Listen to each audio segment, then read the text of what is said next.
Buenas tardes. Damos gracias a Dios por su cuidado, sus bendiciones. ¿Cuántos dan gracias a Dios?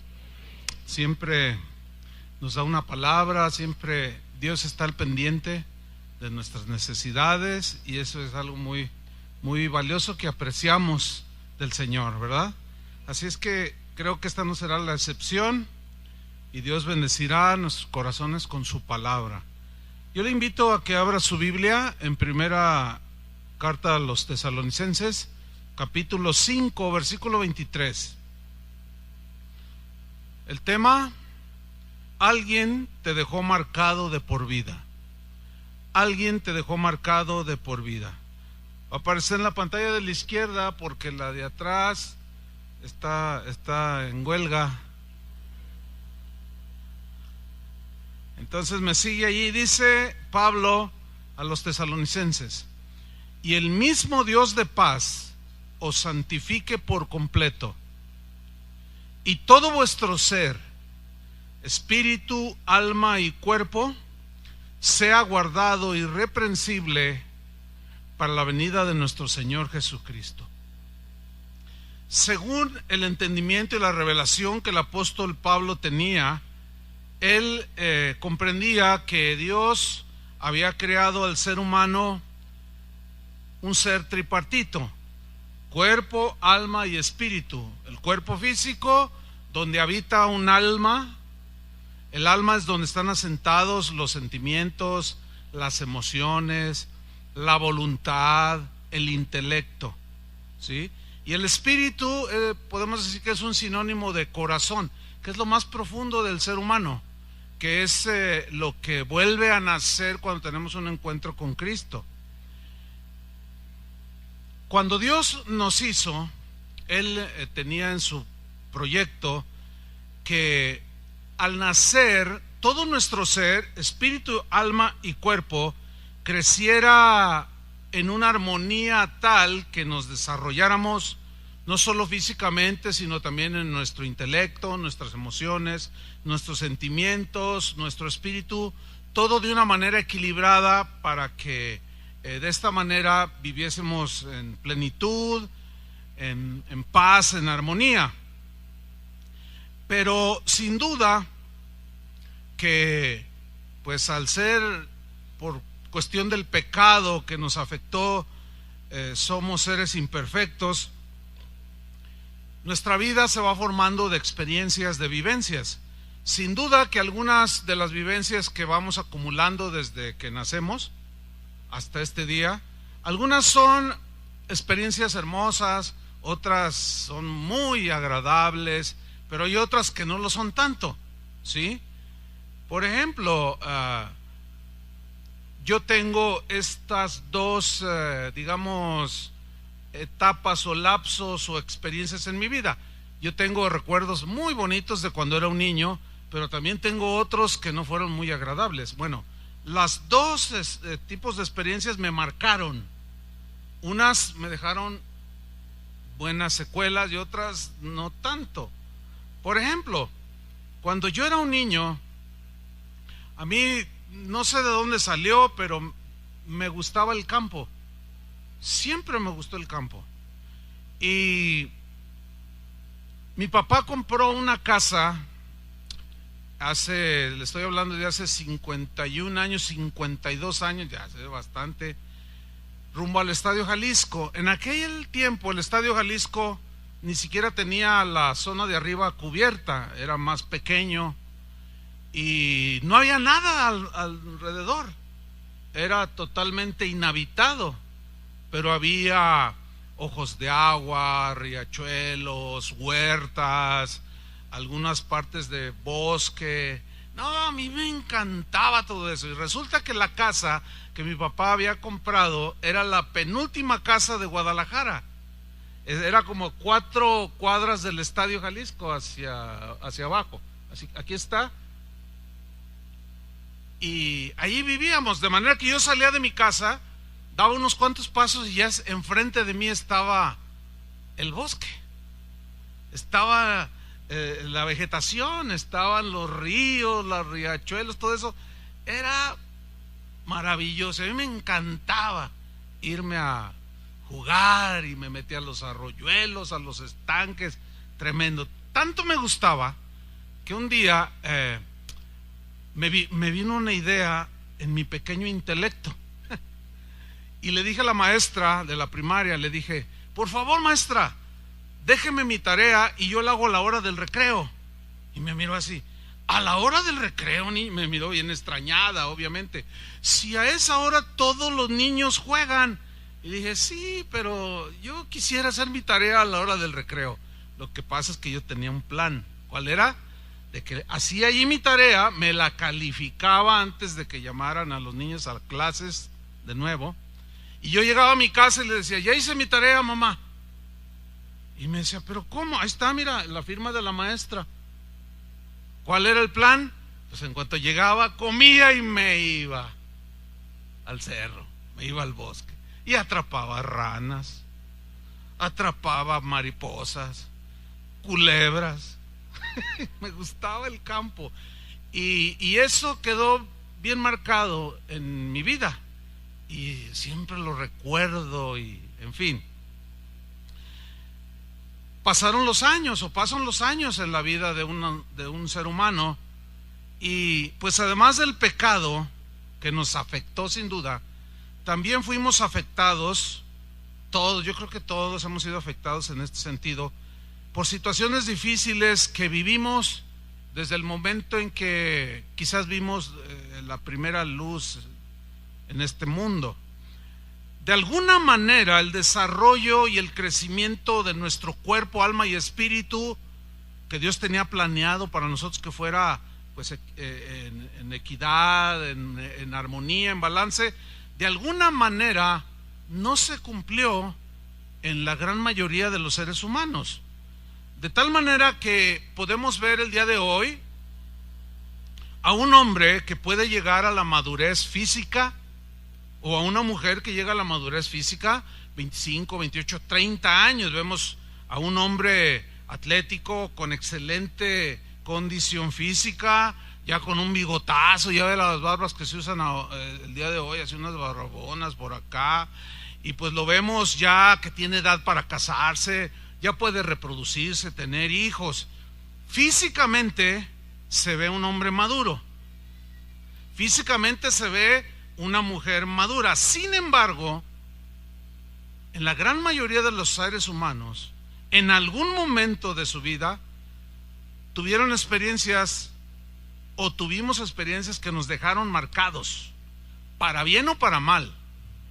Yo me enfocaré en las experiencias que nos afectaron y que nos impiden precisamente madurar emocionalmente.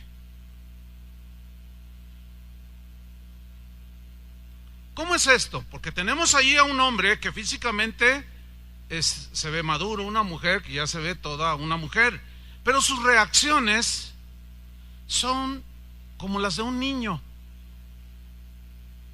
¿sí? Como las de un adolescente.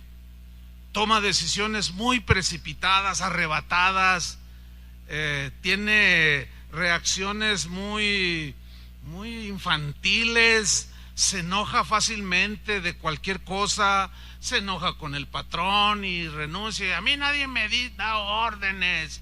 Y desplantes, berrinches, golpeteos, se enoja con la esposa, con el esposo, con los amigos, con el vecino, y hasta patea al pobre perro que nada tiene que ver.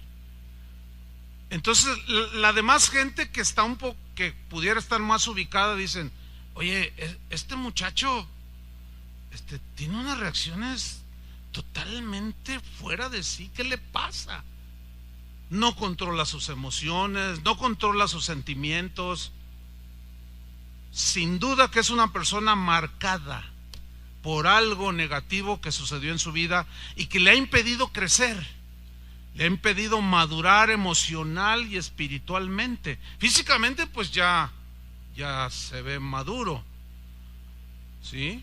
Pablo, el apóstol, que fue un hombre que fue dedicado para Dios desde muy joven, después se convirtió al cristianismo, pero él él llevó el evangelio a los corintios. Corinto era una región que pertenecía a Grecia. Los griegos tenían un concepto de la familia no muy de acuerdo a la palabra de Dios, menospreciaban a la mujer, era como un cero a la izquierda. Entonces las mujeres griegas crecían con un sentimiento de desprecio, de falta de valor, en fin, eran muy liberales, en fin, llega el evangelio a ellos, empiezan a conocer a Dios, empiezan a reunirse en una congregación, y Pablo vio hombres y mujeres ya maduros, pero tenían reacciones de gente inmadura. O sea, se veían físicamente maduros, pero emocionalmente no lo eran. Eran envidiosos. ¿Sabe que un envidioso es señal de inmadurez? Eran celosos, hablaban mucho, se peleaban entre ellos por cualquier cosa, seguían con actitudes infantiles. Y Pablo toca este punto que yo estoy mencionando en 1 Corintios capítulo 13, versículo 11. Y los quiere llevar hacia la madurez, pero tiene que enfrentarlos con su realidad. Sin duda que los corintios se comportaban así porque en algún momento de sus vidas el crecimiento de su alma y de su espíritu no fue armonioso con el desarrollo de su cuerpo. ¿Ah? Y dice Pablo a los Corintios capítulo 13 versículo 11: cuando yo era niño, dijo, la etapa de la niñez, que se caracteriza por decisiones sin sabiduría, sin inteligencia, precipitadas, etcétera. Cuando yo era niño, dice, hablaba como niño. ¿Cómo habla un niño? Pues usted tiene niños, ¿sí? Sabemos cómo habla un niño. Dice muchas cosas, pide cosas que nomás no. Papá, préstame las llaves del auto. Y tú ves al niño de 5 años. Ay, hijo, no, espérate, ya que crezcas, le dice, por obvias razones, ¿no? Y así hablan los niños. Dicen cosas, pero muchas cosas pues impropias en cuanto a que están desubicados, no tienen desarrollo intelectual ni madurez para tomar decisiones. A un niño, a un niño de 10 años, el padre no le dice, ¿tú qué piensas, hijo? Fíjate que nos vamos a tal ciudad o nos quedamos. ¿Quién consulta a un niño? Porque un niño pues no tiene la capacidad intelectual, no está desarrollado. Entonces Pablo dice, cuando yo era niño hablaba como niño, pensaba como niño. ¿Cómo piensan los niños? Pues nada más habla con tus hijos. O acuérdate cuando eras niño, ¿cómo pensabas? Decías, yo cuando... Y echas la imaginación a volar y no pones los pies en la tierra, y en fin. Los pensamientos de un niño son pensamientos cargados de imprudencia. Un niño entra a la cocina y ve la olla allí hirviendo y dice, ¿qué estás cociendo, mamá? Y lo agarra para ver. Es imprudente, no tiene experiencia. Y Pablo dice, bueno, cuando yo era niño, pues me comportaba como un niño, hablaba como niño, pensaba como niño y juzgaba como niño, dice. ¿Cuál es el juicio de un niño? Totalmente desacertado. Tú dale a escoger entre irse de vacaciones, hijo, ¿nos vamos a Vallarta o vas a la escuela? Y te dice, no, nos vamos a Vallarta, mamá. Pues claro, ¿qué niños? Son raros los que dicen, no, yo tengo que estudiar porque cuando sea grande quiero ser un abogado, quiero tener una familia. No, hombre, ellos quieren divertirse. Entonces Pablo les está diciendo esto a los corintios porque miraba en ellos todos esos rasgos infantiles. Pero luego añade en el texto, mas cuando ya fui hombre,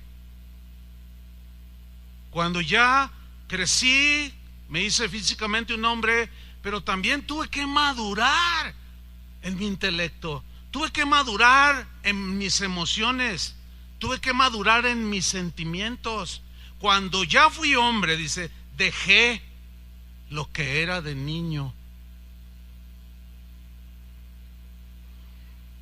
Es de ahí donde vemos que hombres, mujeres ya maduros físicamente tienen berrinches, hacen berrinches como los niños, tienen pensamientos y la esposa le dice, pero ¿cómo se te ocurrió eso? ¿A ti qué te importa? ¿Cómo? ¿Cómo que qué te importa? ¿Ven? O sea, son juicios como los de un niño. Son pensamientos totalmente inmaduros.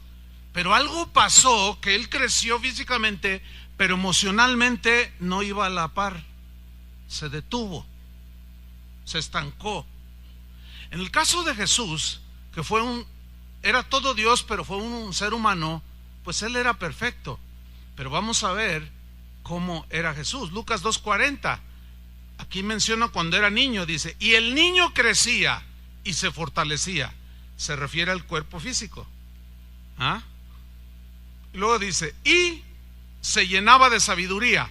La sabiduría es para el intelecto, para el espíritu, que te ayuda a tomar decisiones sabias, prudentes. La sabiduría, hijo mío, adquiere sabiduría.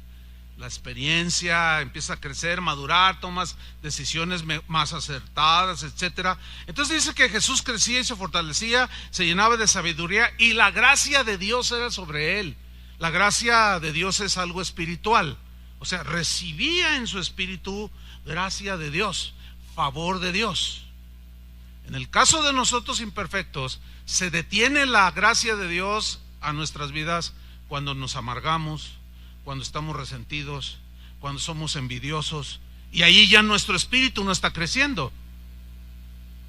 Nuestra alma se puede alimentar de conocimiento de la palabra de Dios y de cosas buenas de la vida, pero también se detiene cuando no alimentamos el espíritu. Tenemos que crecer en cuerpo, alma y espíritu, que es lo que Pablo le dijo a los tesalonicenses, que para la venida del Señor todo vuestro ser, espíritu, alma y cuerpo sea hallado irreprensible.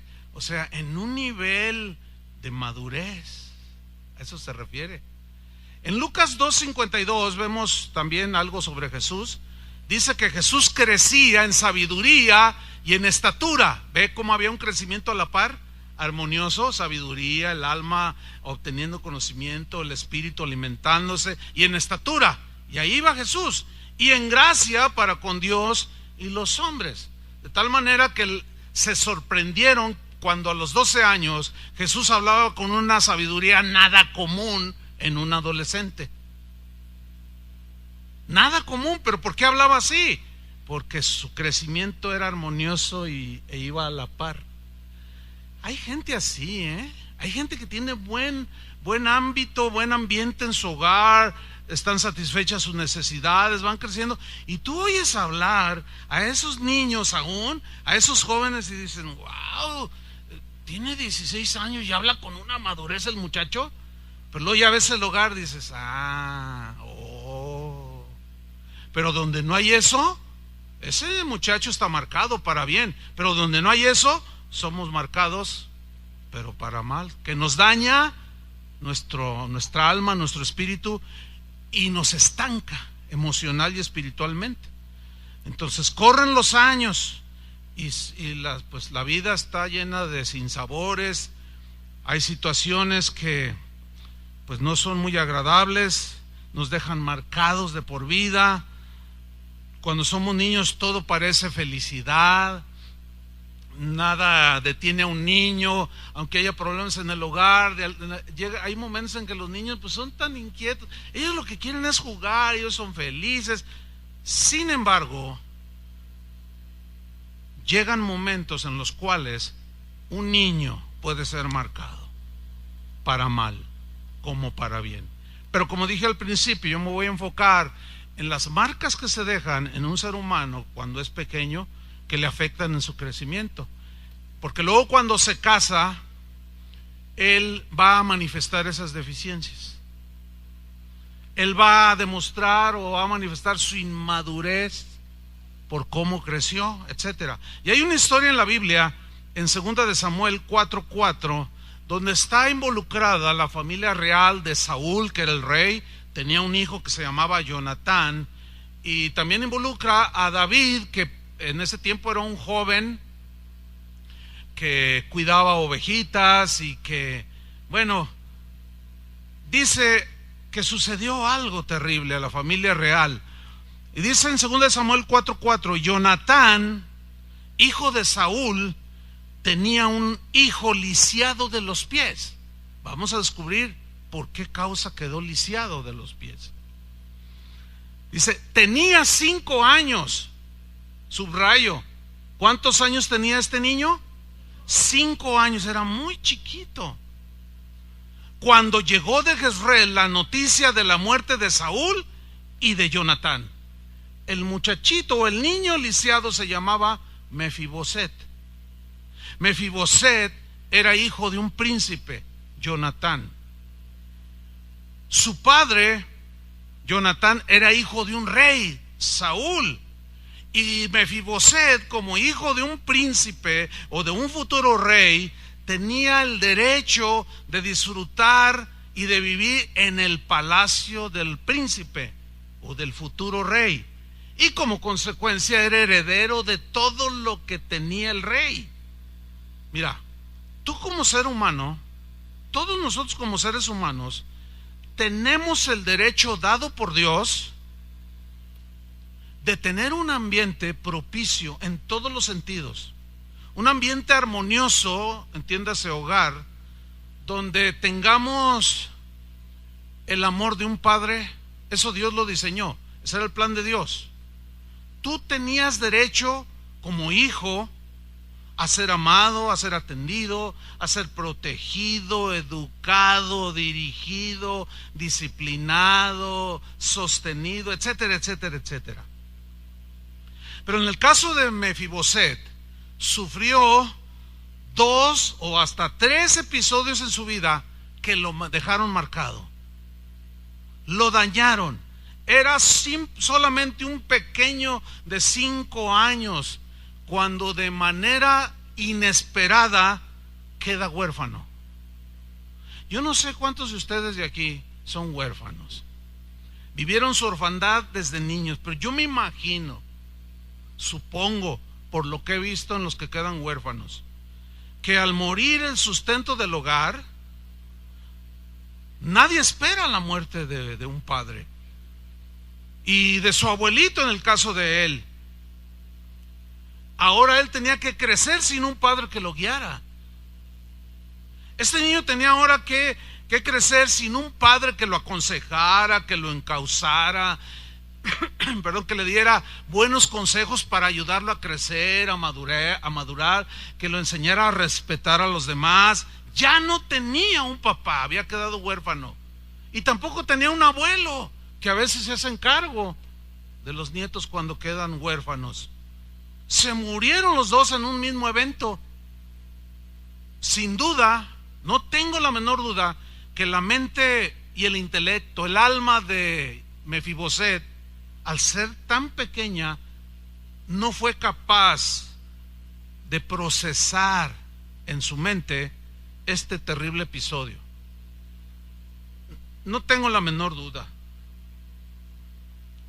Esa situación tan difícil afectó su alma, afectó su espíritu.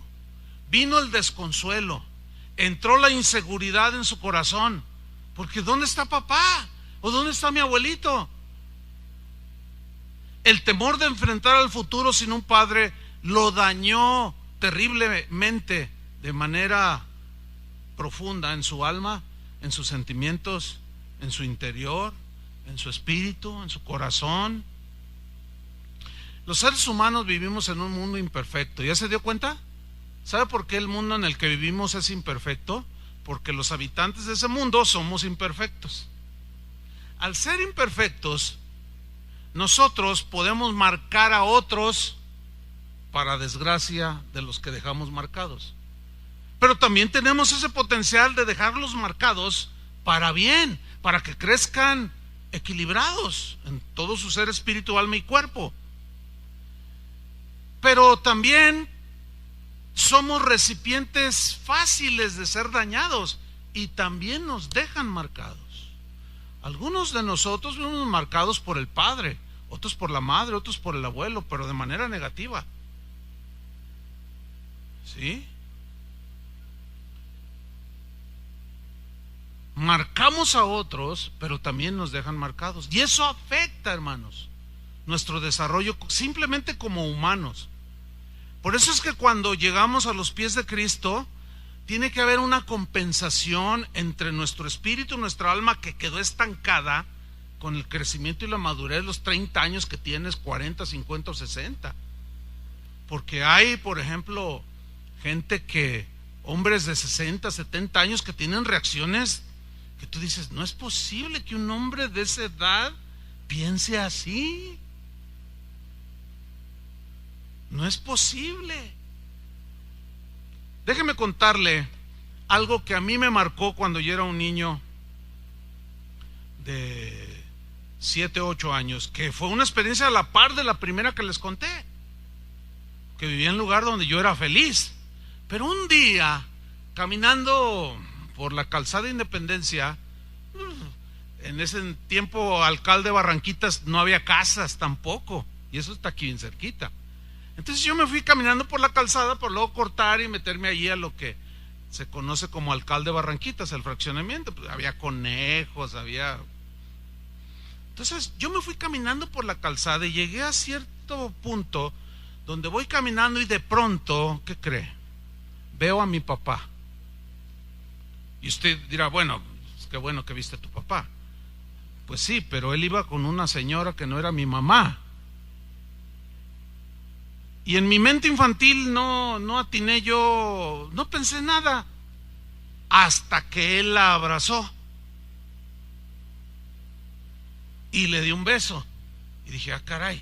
Y eso me trajo una confusión tal que yo me fui corriendo a mi casa. Casi ni comí ese día. Llegó la noche, mi madre me mandó a dormir y yo calculo que serían como las 12 de la noche cuando desperté porque tenía que ir al baño. Y cuando me levanto yo escuché que mi madre estaba hablando con una persona y esta persona le decía, yo te pago el divorcio, le dijo. Deja a este hombre infiel, no mereces tener un hombre que te engaña, que te pone los cuernos, divórciate de él, yo te pago el divorcio, le dijo. Y yo escuché claramente la palabra divorcio, pero yo no sabía lo que era un divorcio. Llego a la escuela la siguiente mañana y le pregunto a la maestra, maestra, ¿qué es divorcio? ¿Por qué me preguntas eso? Me dice, no, nada más quiero saber. Bueno, mira, un divorcio es cuando un matrimonio, el papá y la mamá, tienen problemas, hay muchas clases de problemas, y no llegan a un acuerdo, y se rompe el vínculo matrimonial, y se separan, y cada quien se va por su lado, y algunos hijos se van con el papá, otros la mamá, entonces los que se van con la mamá ya no ven al papá, y viceversa, y se hace toda una confusión, dijo. Cuando me explicó lo que era un divorcio, en mi alma, en mi intelecto, en mis emociones que estaban creciendo, me marcó, pero me las hizo pedazos. ¿Por qué? Esa noche yo me la pasé llorando, porque yo decía, no, ¿cómo? Que mi papá se va a ir lejos, y si me voy con él. No, pero no va a ser mi mamá si se va con la otra señora. No, mejor me quedo con mi mamá, pero ¿y si mi mamá? Y luego ya no voy a ver a mi papá. No, es un lío. Y en lugar de crecer de manera sana y armoniosa con mi cuerpo, mi espíritu y mi alma, ahí me estancó. Porque emocionalmente fui agredido y quedé marcado. ¿Entiende? Bueno, algunos de ustedes quizás vivieron alguna experiencia parecida o más difícil, no lo sé. Pero sin duda que también aquí hay personas que fueron marcadas porque presenciaron la violencia del padre. Viste que tu padre golpeaba a tu madre, pero de una forma salvaje. Y tú fuiste testigo de cómo le rompía las mejillas y sangraba. Y cómo la llegó a patear en el piso. Y tú eras un niño y te sentías impotente, y la vez que quisiste acercarte, papá, no le hagas, nada más te hizo así, te aventó 5 metros. Y dentro de ti decías que odiabas a tu padre. ¿Ves cómo te marcó? Y quizás algunos llegaron a decir, cuando sea grande, sobre todo los varones, cuando sea grande va a ver. Una vez yo hablé con un muchacho porque su padre me pidió que hablara con él. Tenían problemas grandes, graves, porque eso vivieron. Pero resulta que el niño en aquel tiempo, cuando vio que golpeaba a la mamá, pues el niño quiso intervenir, tenía 10 años, lo agarró de aquí, lo aventó y lo azotó con la pared. Y el niño pensaba, él lo dijo, en ese tiempo ya era un joven, dijo, no, pero cuando crezca yo le voy a poner una golpiza al viejo que no se la va a acabar. Pues llegó el tiempo, pasaron, él se fue de su casa. Y cuando llega a los 19 años, no, era un muchacho de 1,85 de estatura. Se ve que había hecho pesas, estaba pero físicamente desarrollado. Y fue con su papá, ya lo miró hacia abajo y le dijo, a ver, pégame. No, pues al papá le dio cuscús. No, hijo, pero entiende que no sé qué, además yo soy tu padre. Pues serás muy mi padre, le dijo. Y pues le puso sus catorrazos a su padre. Lo golpeó. Pero hace 4 días leí una nota más trágica. Sucedió en Tampico. No, en Tabasco, perdón. De un joven que presenció, un niño, un jovencito pues de 15 años, presenció como la enésima vez que golpeaba a su mamá. Y el muchachito intervenía y el papá lo golpeaba. Pero llegó el momento en que el muchacho ya salió de sus casillas, no controló sus emociones. El padre era un campesino dedicado a la corta de caña y estaba el machete con el que trabajaba. Esto hace 4 días. Tomó el machete y se fue sobre él cuando estaba golpeando a su madre. Y del lado así, le tiró un machetazo, casi lo partió en 2, lo mató. Pues qué terrible, ¿no? 15 años. Yo vi la foto del muchacho. Ahora les ponen una banda así, pero no tenía banda. Y el muchacho estaba así. Esa pose así es desafiante. Esa pose es... No siento el mínimo remordimiento de haber... No, se merecía y más que lo cortaran en pedacitos. Ese muchacho ya quedó marcado, pero para toda su vida. ¿Qué circunstancias tan difíciles enfrenta la gente? Ese muchacho, si llegara a casarse, va a tener muchos problemas. Y por situaciones difíciles de explicar, resulta que eso que odias es lo que repites con tu familia. Y va a repetir la misma y va a golpear a la mujer. Es una cosa muy compleja todo esto, ¿sí? Otros de ustedes quizás vivieron el abandono del padre. Algunos ni siquiera conocieron a su padre. Y cuando ibas desde el kinder, mirabas que otros papás llevaban a sus niños y tú fuiste con tu mamá y mi papá, mamá. Entonces, ¿cómo te explicaba que a lo mejor era madre soltera? ¿Cómo te explicaba que a lo mejor la había engañado y tuvo que dejarlo? ¿Cómo explicarte si eras una niña o un niño? Entonces te contó lo que los padres cuentan. Ah, no, mira, es que él se fue a un viaje, se fue de inmigrante a los Estados Unidos, pero un día va a venir por nosotras. No era cierto. Creciste y te diste cuenta que no era cierto. Y empezaste a buscarlo o a buscar a tu mamá. No sé, son diferentes circunstancias que te dejan marcado, pero que sin duda hacen pedazos tus emociones, tu alma, tu intelecto, tus emociones, tus sentimientos, tu espíritu se hace pedazos. Entonces tu crecimiento en tu cuerpo, ese va desarrollándose, pero tu alma, tus emociones, tus sentimientos no, se quedaron estancados, atascados ahí en el lodo por la amargura, el resentimiento, el odio. Entonces tú, ahora que ya te ves toda una mujer, todo un varón, de pronto tienes reacciones que tú mismo odias y dices, pero yo no me quiero comportar así, pero ¿por qué soy así? Es que tu crecimiento que ahora tienes en tu cuerpo, 30, 25, 30, 35, 40, 50 o hasta 70 años, no corrió a la par tu alma, tus emociones, tu espíritu. Entonces hay una descompensación ahí.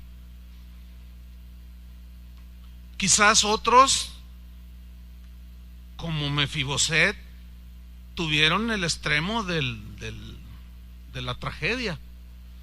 Quizás aquí haya algunos que fueron abusados sexualmente por el papá, o por el abuelo, o por el tío.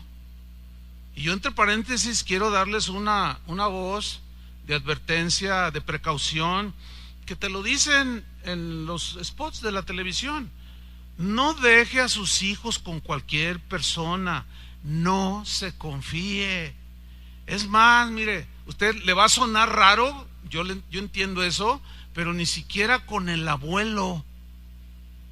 Tú dices, con mi papá, ay, ¿qué está usted diciendo? Ay, yo sé lo que digo. Ahora, tiene que haber un conocimiento y una plena confianza para poder dejar a los niños con el abuelo. Pero escúcheme bien, si en alguna ocasión, cualquiera sea niño o niña, viene con usted y le dice, papá, mi tío me agarra, ¿cómo se te ocurre, niña sucia? Por favor, yo sé que usted está afectado en sus emociones y no, su intelecto no le alcanza a comprender que el niño le está diciendo la verdad y niega completamente que el abuelo, que el padre, ¿cómo es posible? Porque no quiere enfrentarse a la realidad. Qué compleja es la vida, ¿no es cierto? Pero gracias a Dios que vino Jesús por nosotros y no nos dejó ahí. Si no, imagínense qué sería de nosotros. No, hermano, tenemos que crecer a la par ahora que estamos en Cristo. Fíjense que Dios diseñó la familia para que todo ser que naciera en el seno de una familia, padre, madre, ese ser nuevo que naciera, entiéndase, los hijos,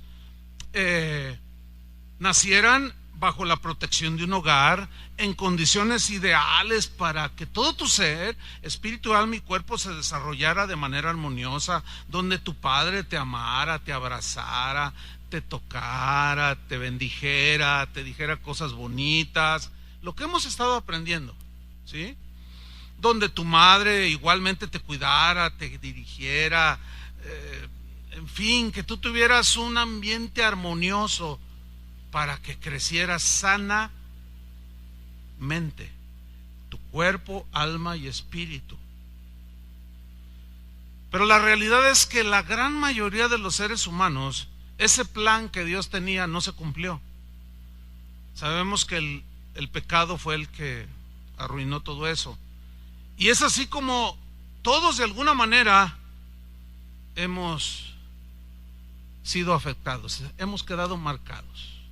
Déjame contarle otra historia de mi vida.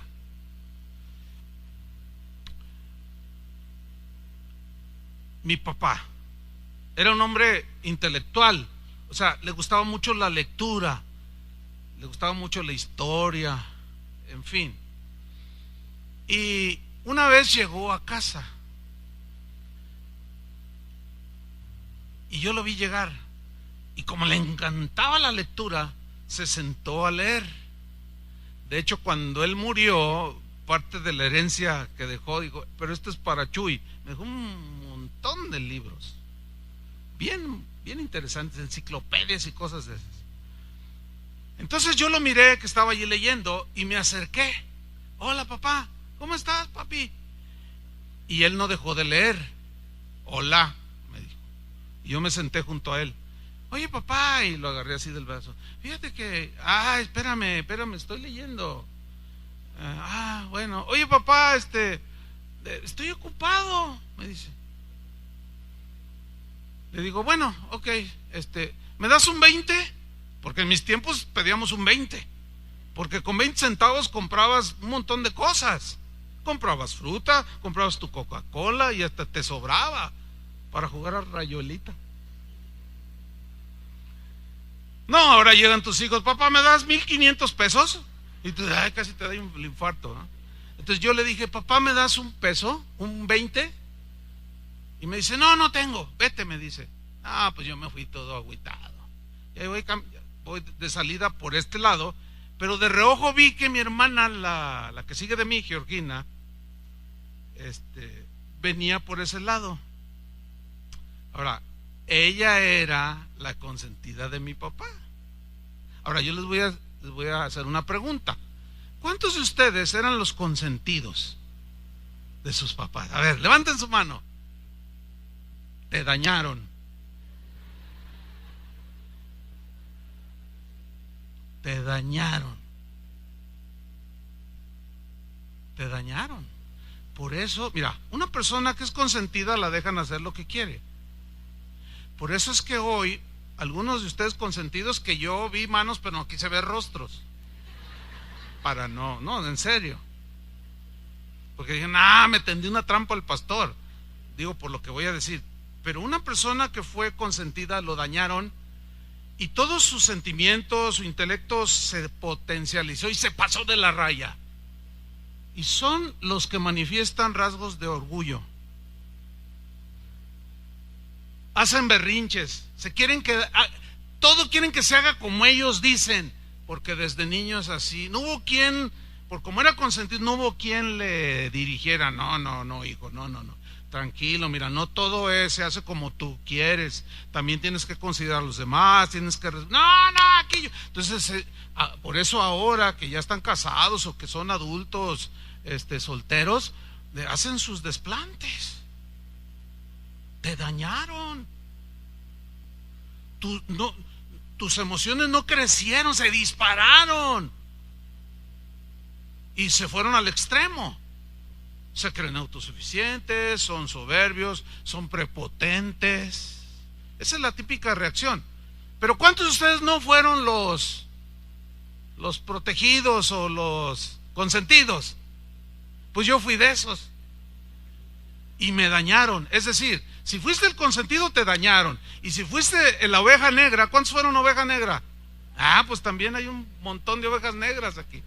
Bueno, si te consintieron, te marcaron, te dañaron. Y si te menospreciaron, también te dañaron. Qué difícil es todo esto, oiga. Qué difícil.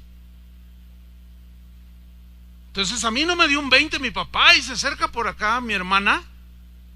Hola papi, me dejó de leer. Ay, mi niñita, que quién sabe qué. Y le empezó a decir, eran una de bendiciones que se decían los dos. Y yo por allá bien frustrado así, ay, qué onda, pues yo qué hice. O sea, en mi nada desarrollado intelecto y emocionalmente igual, pues no procesaba yo por qué mi padre hacía eso. Y están ahí en ese diálogo amoroso entre padre e hija, y luego le dice a mi hermana, ¿me das un 20? Y mete la mano y le da un peso. De esos de plata grandotes, ¿se acuerdan? Los que son de aquel tiempo, los que no, pues aguántense. Pero eran unos pesos así de plata pura. Y le da un peso. Yo dije, no, ¿qué pasó aquí? No, ¿cómo? Bueno, mi padre, yo sé que me amaba, pero como yo al paso de los años, después de que me convertí, entendí que él había crecido en un hogar así. Él estaba reproduciendo a mi abuelo, exactamente como fue mi abuelo, y lo creó, así mi papá actuó. Claro, en ese momento yo no sabía nada. Él de manera inconsciente, no creo que premeditada, sino inconsciente y en la ignorancia, me estaba afectando a mí, pero también a mi hermana. Eso provocó en mí lo que los corintios tenían, celos y envidia. Y se peleaban. No, pues yo me fui sobre el objeto del amor de mi papá. Yo también era su hijo. Y yo me porté mal con mi hermana. Y que se sale a comprar a la tienda y que me voy detrás de ella. Y captó que yo venía y ya me venía presumiendo el peso. Le decía. Y yo que no me calentaba el sol. Entonces le dije, oye, ¿qué te dio mi papá? Dice, mira, me dio un peso y que se lo arrebato, y que corro, y que me lo gasto. No, Oh, yo me acuerdo que compré de todo, hasta invité a mis amigos a los futbolitos. Atlas contra Chivas y ganó el Atlas 5-0. ¿Qué pasó, mi hermano? Te veniste mal vestido. Para que vean que todo veo. No, terrible, hermano. Y de ahí, los próximos años de crecimiento, no, pobre de mi hermana. Pero ella, pues, no era ninguna perita en dulce. Pues, también me respondía, pero ella llevaba las de perder. Mi padre me había marcado, la marcó a ella, a los dos nos dañó. Ahora, déjame decirle algo. Quiero hacer una aclaración. Nada justifica las acciones equivocadas o pecaminosas que nosotros hacemos porque mi papá me las hizo o me dio el mal ejemplo. Porque si no, yo estaría justificando el pensamiento de Sigmund Freud. Él dijo que somos víctimas de las circunstancias, que el asesino es un asesino porque su entorno propició que él fuera asesino, que el violador le pasó lo mismo o que al abusivo le pasó lo mismo, por lo tanto nadie es culpable, todos somos inocentes. Yo no trato de justificar a nadie, porque dice la Biblia que todos hemos pecado. Todas las cosas que violentan la ley de Dios, la palabra de Dios, debemos asumir nuestra responsabilidad y no podemos escudarnos en Sigmund Freud de decir, es que las circunstancias, es que yo vengo de un hogar así y por eso soy así como mi papá. No, porque resulta que se entiende el caso de nosotros los cristianos, que nuestra vida ha cambiado, ¿no?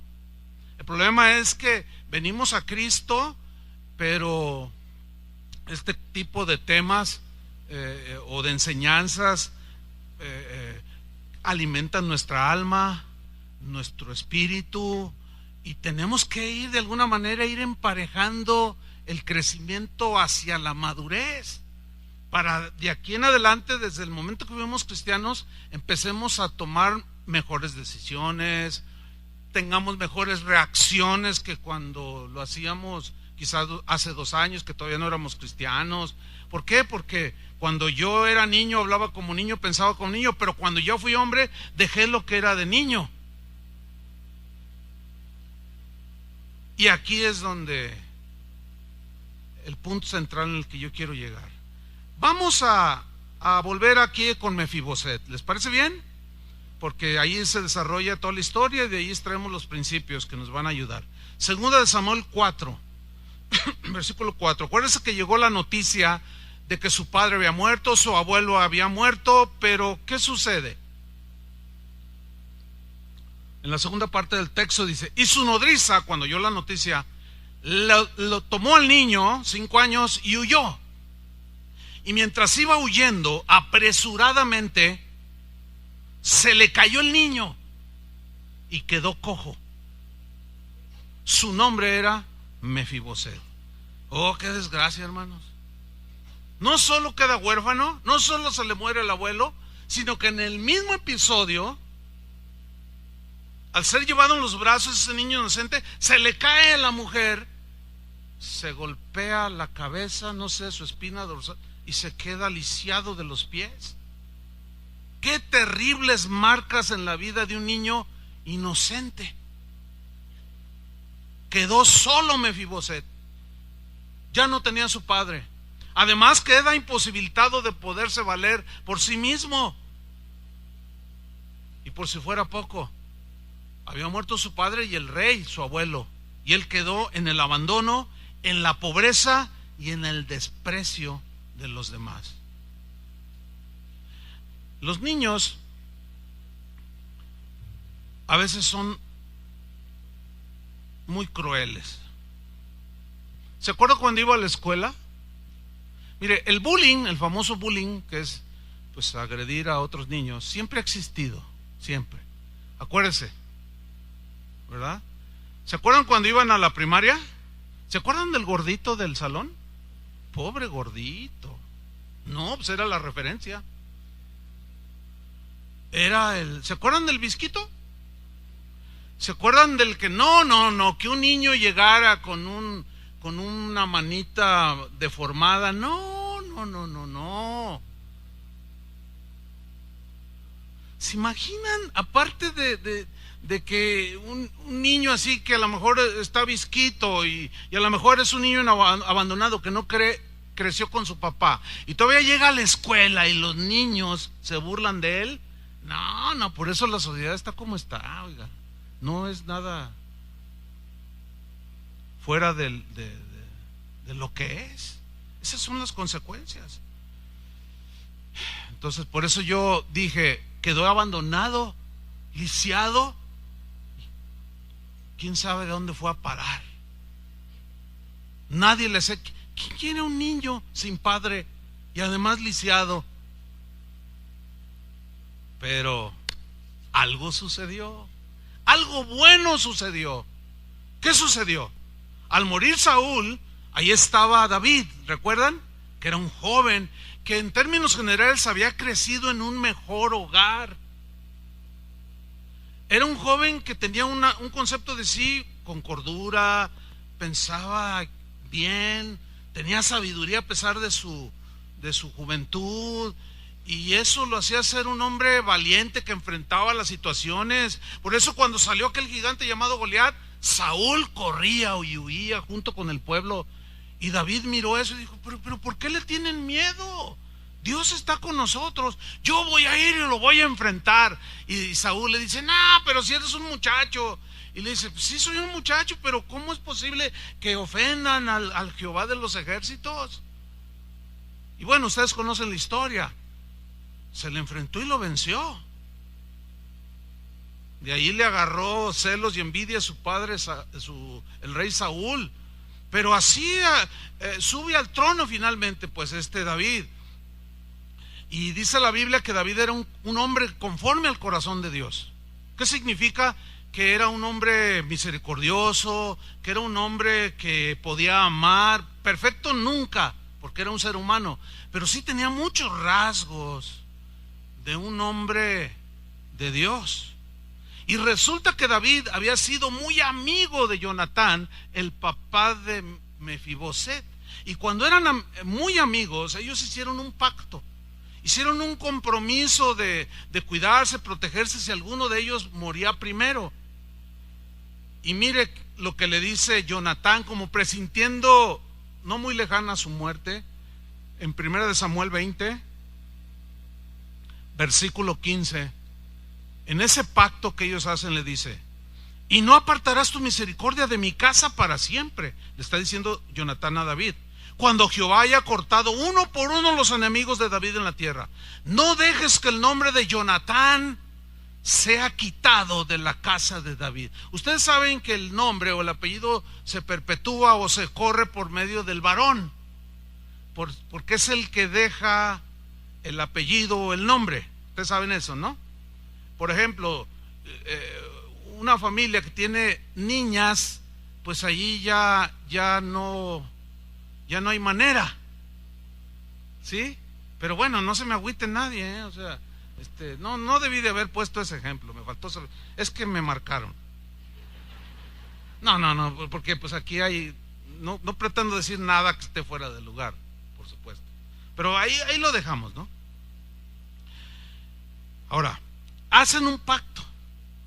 Yo te voy a cuidar. Si yo muero, yo voy a perpetuar tu descendencia. No va a pasar nada. Bueno, ¿saben que Jesús hizo exactamente lo mismo cuando hizo un pacto con el ser humano? En el tiempo de David y aún anterior siglos antes, cuando dos personas hacían un pacto, un compromiso de cuidado mutuo, etcétera, de protección y de lo tuyo es mío, lo mío es tuyo, ellos cortaban su muñeca, las unían y decían, ahora somos hermanos de sangre, somos una familia y hemos hecho un pacto de sangre.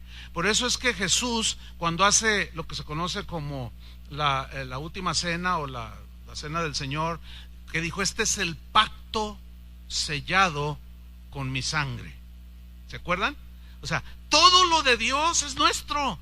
¿Cuántos le dan gracias a Él? todo, su paz, su bondad, ni qué decir de las cosas que hay en la tierra. Todo lo de Él es nuestro, pero también todo mi ser es de Él. Y Él no quebranta el pacto, nosotros lo quebrantamos, pero aún así Él es siempre fiel y paciente para con nosotros. Y eso es lo que Jesús hizo cuando llegó a nuestras vidas. Fíjate, en 2 Samuel 9:1, ahí vemos el desenlace y estamos llegando al punto que quiero llegar. Dice 2 Samuel 9:1, dijo David, ya que había sucedido todo eso, él llega al trono, pasan unos años, Mefiboset, nada se sabe de él, había crecido, ya era un joven. ¿Sí? Dijo David, ¿ha quedado alguno de la casa de Saúl a quien haga yo misericordia por amor de Jonatán? Yo quiero mencionar varios puntos aquí. Número 1, él está preguntando no en tono de venganza, sino en el de un corazón leal, misericordioso y compasivo. ¿Hay algún descendiente de la casa de Saúl? Y menciona a su acérrimo rival como muestra de que él, a pesar de que Saúl lo quiso clavar 2 veces por lo menos en la pared con una lanza, él aquí está demostrando que no era un hombre rencoroso, está demostrando que era un hombre perdonador. Eso le hizo que su alma creciera, su espíritu creciera, no estaba estancado. Y lo menciona, hay alguien en la casa de Saúl a quien yo haga misericordia por amor a Jonatán, y luego le menciona a su amado amigo Jonatán. Dice el versículo 2, y había un siervo de la casa de Saúl que se llamaba Siba, al cual llamaron para que viniese a David, y el rey le dijo, ¿eres tú Siba? Y él respondió, tu siervo. El rey le dijo, ¿no ha quedado nadie de la casa de Saúl a quien haga yo misericordia de Dios? Fíjate, haga yo misericordia como la de Dios. ¿Se acuerdan de Jesús que dijo, bienaventurados los misericordiosos, porque ellos alcanzarán misericordia? Y David la alcanzó cuando se equivocó. La misericordia de Dios nunca se detuvo y lo levantó a pesar de sus pecados horrendos que tuvo, porque era un hombre misericordioso, y el que hace misericordia recibirá misericordia. Entonces le dice, yo quiero hacer misericordia con algún descendiente, misericordia de Dios. Y Siba respondió al rey, aún ha quedado un hijo de Jonatán, lisiado de los pies, como diciéndole, pues quedó uno pero está lisiado, no te sirve de nada. Pero veamos la reacción de ese misericordioso rey llamado David. Entonces el rey le preguntó, ¿dónde está? ¿Dónde está?, le dice. Y Siba le respondió al rey, he aquí, está en casa de Maquir, hijo de Amiel, en Lodebar. Estaba de arrimado en una casa, ya ni siquiera tenía nada, estaba en la miseria, estaba en el desprecio, en la vergüenza, emocionalmente destrozado, intelectualmente deshecho, espiritualmente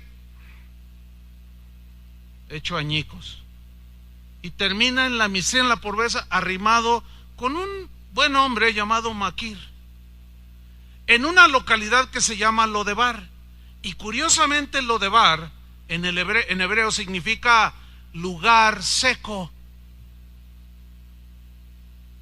como un desierto, lugar donde no crecen las plantas, un lugar seco, algo así como un desierto donde hay casi nada.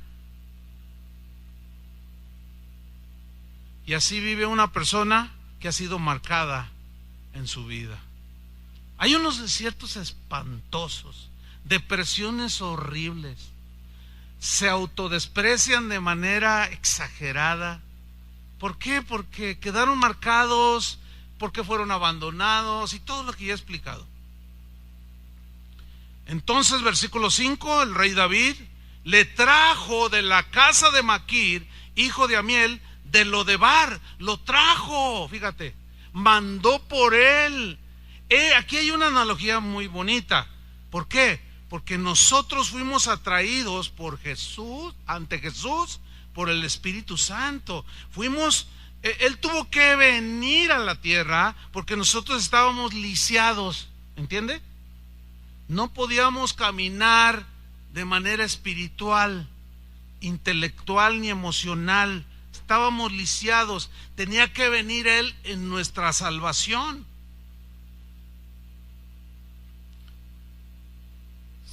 ¿Se acuerdan aquel pasaje del Evangelio cuando Jesús está predicando en una casa y estaba todo abarrotado? La gente oía la palabra y de pronto dice que del techo descendieron a uno que estaba paralítico en una camilla. Eran 4 hombres, uno de cada lado, hicieron un hoyo y empezaron a bajar a los pies de Jesús. Yo me lo imagino así, él hablando y bajándole aquí a un paralítico, y lo ponen delante de él. Tuvieron que llevarlo a Jesús porque estaba lisiado. En el caso de ese paralítico estaba lisiado físicamente, espiritualmente intelectualmente y emocionalmente. ¿Quién quería un hombre así? ¿Para qué sirve un hombre así según la gente? Para nada. Pero Jesús le dice: hijo, dice, levántate, tus pecados te son perdonados. Mira, no hay nada más contundente para la sanidad, no solo física, que eso es lo de menos, sino emocional, espiritual, en un ser humano, que saber que Dios perdona tus pecados. Todo lo malo que yo hice me lo puede perdonar. Como una vez un hombre me dijo: pastor, ¿estás seguro que Dios perdona todo lo que uno hace? Le dije: estoy seguro, porque la Biblia dice. Y él dice: hasta el haber matado, no a uno ni a dos. Y ahí estaba el hombre con un sombrero así. Yo dije: ay. Dice: porque yo soy un hombre. Y empieza a llorar. Y se tocaba aquí, como decir: híjole, se me hace que hasta la pistola la trae allí. Le dije: Dios lo perdona, claro que sí. ¿O no? Eso es algo que impacta, que te deja marcado para la eternidad. El saber que Dios te recibe, pero tienes que ser llevado a los pies de Jesús. ¿Te acuerdas quién te llevó a los pies de Jesús? Yo sí me acuerdo. ¿Saben quién fue el que me llevó a los pies de Jesús? Georgina, mi hermana. ¡Qué cosa! Ella fue la primera que conoció a Jesús. Cuando ella conoció a Jesús, el cambio fue notable, porque yo le echaba pleito y ella no me respondía. Y yo la ofendía y ella me decía: Jesús te ama. ¿Cuál Jesús? Yo le decía: mi papá. A veces no me quiere. No, Jesús, Jesucristo. Ah, ¿en qué? Y yo la agredía y me burlaba de ella. Pero había sufrido ella un cambio tan radical, una sanidad tan profunda en sus emociones, que de ser una consentida empezó a pensar diferente. Empezó a madurar. Ya no me respondía, ya no me ofendía. Yo una vez todavía, ella ya como cristiana, yo todavía no. Ella es más chica que yo, como 2, 3 años. Y yo la agredía verbalmente. Una vez provoqué por mi comentario que mi madre la bofeteara y le pegara. Mi mamá todavía no era cristiana ahí. Pero cuando Dios empezó a tratar conmigo, ella me llevó a los pies de Jesús. Yo estaba lisiado y ella con mucha paciencia me compartía. Una vez llegué mal, como a las 3 de la mañana, y fui y la desperté. Ya Dios estaba tratando conmigo y le dije: oye, Georgina, y se despierta. ¿Qué tienes, manito? Me dice. Le digo: es que fíjate que anoche yo soñé esto y todo el día he estado pensando un sueño, no se los puedo contar, pero era muy significativo. Y me dice: es que el Señor te quiere salvar, quiere que entregues tu corazón a Él. Y tuvo la paciencia de escucharme por 2 horas y todavía orar por mí. Y yo todavía me levanté en la mañana y me empecé a reír de ella. Pero algo había pasado, hasta que al fin Dios tuvo misericordia y hubo ese encuentro y Dios me salvó. Bueno, debo decirle algo. Desde ese día, ya hace 41 años de eso, desde ese día que yo me convertí a la fecha, Jamás, ¿sabe lo que es jamás? He tenido una discusión con ella. Jamás. Hay un cariño, un respeto, hablamos. Nunca nos hemos vuelto a pelear. Algo pasó, ¿no? Ella conoció a Jesús, yo conocí a Jesús. ¿Usted conoce a Jesús? Usted fue llevado a los pies de Jesús. Y así trajeron a Mefiboset. Y luego dice en el versículo 6, segundo Samuel 9:6, y vino Mefiboset, hijo de Jonatán, hijo de Saúl, a David, y se postró. O sea, se humilló sobre su rostro, probablemente llegó con unas muletas, qué sé yo. Postró su rostro e hizo reverencia. Y dijo David, Mefiboset. Y yo me imagino que cuando lo llamó por nombre, ¿y tú quién? ¿Cómo sabes mi nombre? ¿Quién soy yo? Porque acuérdense que él tenía 5 años cuando sucedió eso. Y un niño de 5 años pues no tiene conciencia de muchas cosas alrededor. Y él respondió, he aquí tu siervo. A mí me llama la atención que David lo llama por su nombre. Exactamente igual a lo que hace Jesús. Porque dice en Juan 10:3, no tiene que buscarlo, puede aparecer en la pantalla. Dice, y las ovejas oyen su voz, y a sus ovejas llama por nombre y las saca. Nos llama por nuestro nombre.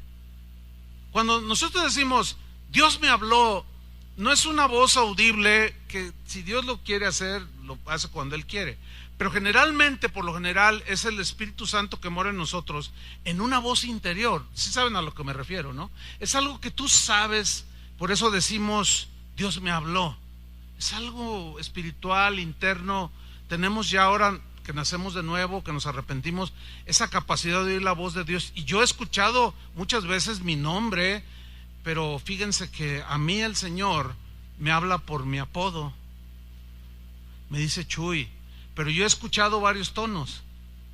Me ha dicho, por ejemplo, Chuy. Me ha dicho Chuy, hijo. Qué bueno. Pero también he escuchado Chuy. Ay.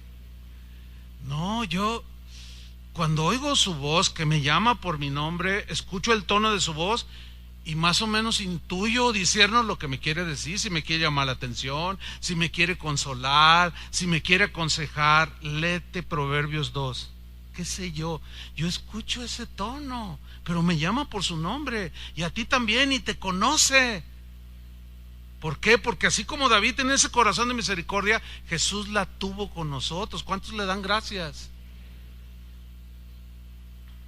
En el versículo 7, David ve cómo está aquel hombre, pues todo miedoso, porque no, sabía que su padre lo quería asesinar, y le dice David en el versículo 7, no tengas temor.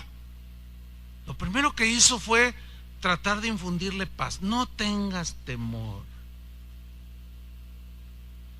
Es lo mismo que Jesús hizo cuando me acercaron a Él y me abrazó, y de las primeras cosas que yo me acuerdo haber recibido es, no tengas miedo.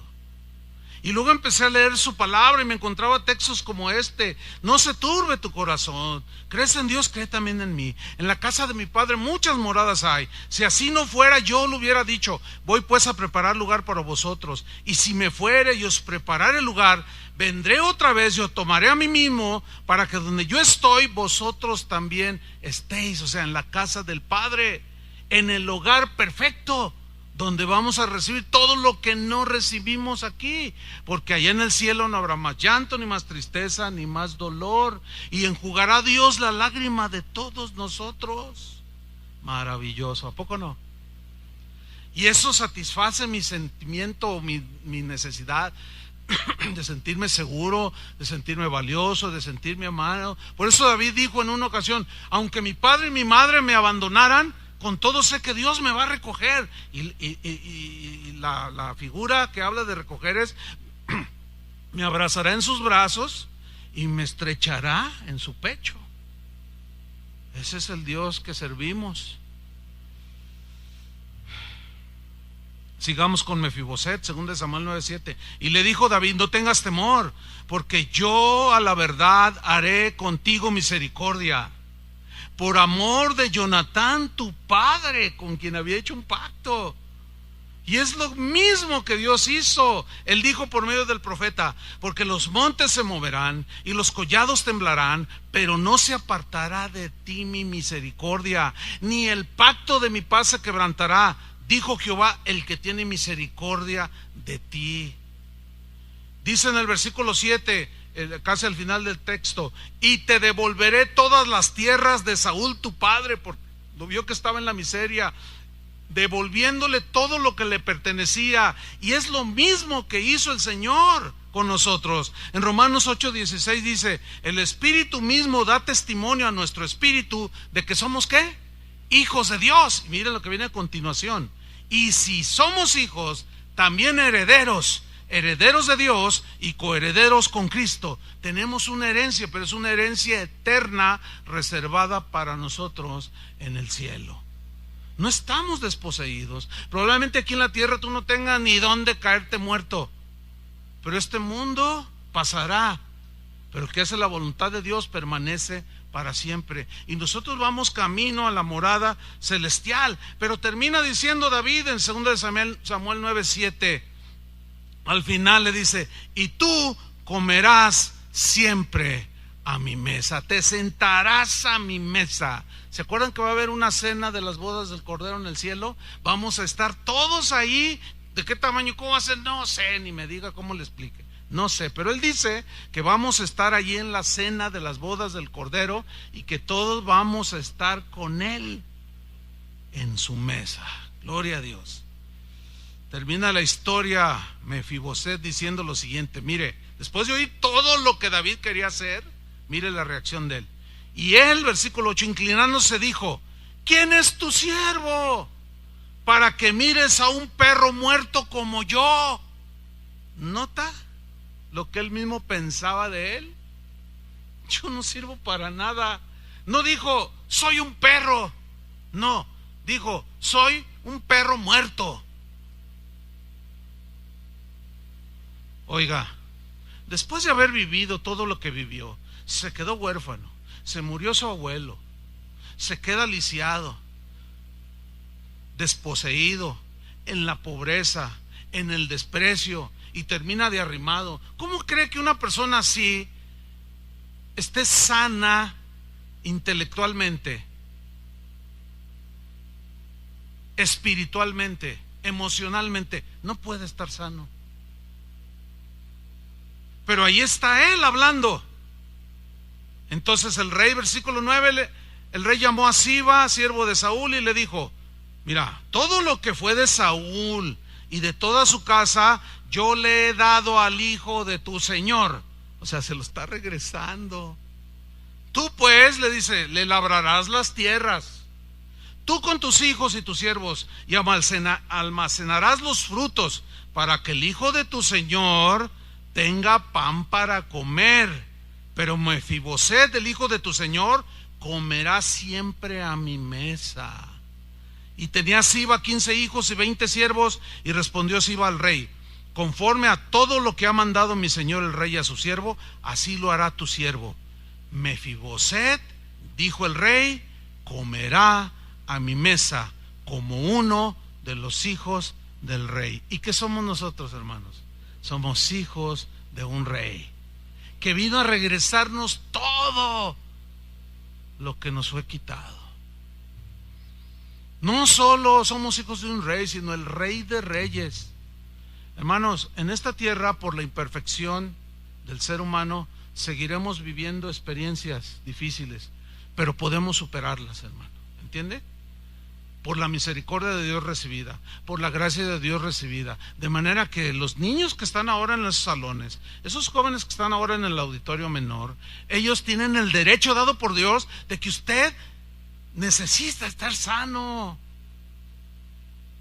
necesita madurar, necesita cuidar a sus hijos, necesita amar a su esposa, necesita respetar a su esposo, necesita abrazar a su hija, necesita decirle: hija, eres. Yo a mi hija siempre le decía: Eres una esquinita labrada como la de un palacio. Es un texto bíblico. Porque dice, tus hijas serán labradas, serán como esquinas labradas en el palacio de un rey. Yo le decía, tú eres una esquinita. Sí, pero yo la tenía que labrar. ¿Entiende? Yo cada vez que la veo, ya es una mujer casada, corre a mis brazos, hermano. Y se acuesta aquí, papi. Y me dice cosas bonitas. Y siempre en el WhatsApp me manda y yo le mando. Y yo pude darle lo que no recibí. Y cuando crecieron ellos, mis dos hijos, yo tengo un hijo y una hija, cuando crecieron querían la competencia, querían ser el preferido. Pero yo ya había sido sanado, ¿entiende? Para poderlos amar de igual manera, para que ninguno sintiera que yo amaba más que al otro. Y eso creo que les ayudó, los marcó para bien. Así es que, hermano, quiero terminar con esto. Dios quiere derramar su misericordia, su gracia, devolverle aquello que usted no tuvo. Y eso se recibe por fe. Y yo quisiera que oráramos, ¿sí? Les voy a pedir que todos cierren su rostro, sus ojos, inclinen su rostro y nadie se mueva, nadie salga todavía. Les voy a pedir ese favor. Porque sin duda que aquí hay muchos de ustedes, algunos de ustedes, que se han identificado con este mensaje. Fue Dios hablándote a través de su palabra. No puedes seguir igual. Quizás tú dices, pero yo ya tengo 50 años, pastor. Tus emociones sí se quedaron ahí estancadas. Tienes un estancamiento emocional de 35 años, o de 40, o de 20, qué sé yo. Pero no te puedes quedar allí. No puedes seguir siendo la misma mujer arrebatada, el mismo hombre gritón, no. Tenemos que empezar a compensar, ¿sí? El crecimiento de tu cuerpo, que ya a la edad que tienes, pero ahí estaba tu corazón, tu espíritu, tu alma marcados, y se estancaron en el lodo. Y llegó la amargura, llegó el rencor, el odio, la envidia, los celos, la competencia, y creciste físicamente. Y quizás ya eres un hombre casado, quizás ya hasta hijos tienes, o estás próximo a casarte, pero no repitas lo mismo. Si tú ya eres casado, tienes tus hijos, ahorita yo sé que vinieron a tu recuerdo cosas que te marcaron, y quizás ahorita hasta tú mismo estás diciendo, oh, ahora entiendo por qué esto que yo odié, que mi madre hacía, ahora yo lo estoy repitiendo, o que mi padre hacía, no sé por qué ahora lo estoy repitiendo. Pues es como una maldición eso. Pero en el Señor hay perdón, amén. En el Señor hay misericordia, hay amor. Él nos quiere regresar, hermanos, la armonía, la paz, para que tú ahora se los brindes a tus hijos, y cuando ya seas viejo, que tengas tus nietos, qué delicia va a ser aquello. Que tú hables con tu hijo, el padre de tus hijos, abraces a tus nietos, así como Jacob, ¿se acuerdan? Que le dijo a José, a ver, ¿quiénes son estos niños? Son mis hijos. Dice, acércamelos porque los quiero abrazar. Y los abrazó y los bendijo. Qué escenas tan maravillosas. Ok, si tú eres una persona que reconoces que te estancaste, algo pasó, y esto evitó tu crecimiento,